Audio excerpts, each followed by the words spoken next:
आज मैं आपको शैतान की 4 मेजर स्ट्रैटेजीज बताऊंगा जिनका इस्तेमाल करके वो आपको नमाज से गुमराह करता है और अल्लाह से दूर करता है। फर्स्ट स्ट्रैटेजी, नमाज में डिस्ट्रैक्शन पैदा करना। क्या आपके साथ भी ऐसा होता है कि आप नमाज का सलाम फेरते हैं और आपको ये एहसास होता है कि नमाज में एक लम्हा भी आपने अल्लाह की ओर तवज्जो नहीं दी। ये आपकी गलती नहीं थी, ये खिंजाब नामी शैतान का काम था। लेकिन शैतान यहीं नहीं रुकता। आज नमाज में आपका जहन भटकाने वाला कल आपको सुस्त बना देता है और फिर आप बीच बीच में तो नमाज पढ़ते हो लेकिन रोजाना नहीं।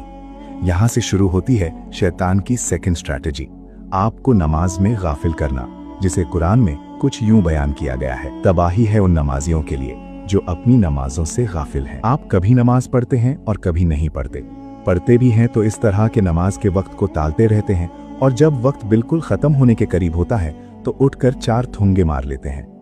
आप नमाज के लिए उठते हैं तो बेदिली से उठते हैं और बेदिली से पढ़ते हैं जैसे कोई मुसीबत आप पर नाजिल हो गई हो। इसके बाद शैतान अपनी तीसरी स्ट्रैटेजी यूज करता है जो कि सबसे खतरनाक है, आपको नमाज से बिल्कुल दूर कर देना। कुरान कहता है कि शैतान तुम्हें गुर्बत से डराता है और तुम्हें बेहयाई का हुक्म देता है। अब शैतान आपको डिप्रेस करता है और आपको फ्यूचर के बारे में डराता है कि आगे आपका क्या होगा।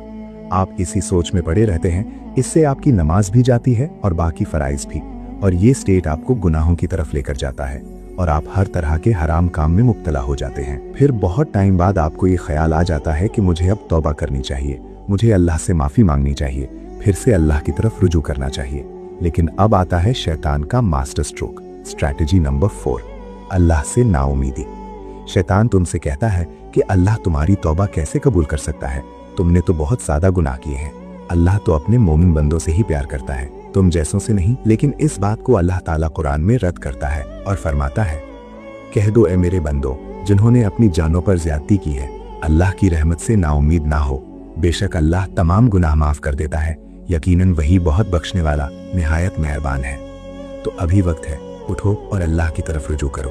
और आप चाहो तो ये वीडियो उन लोगों को शेयर कर सकते हो जो शैतान के इस हथकंडे में फंसे हुए हैं।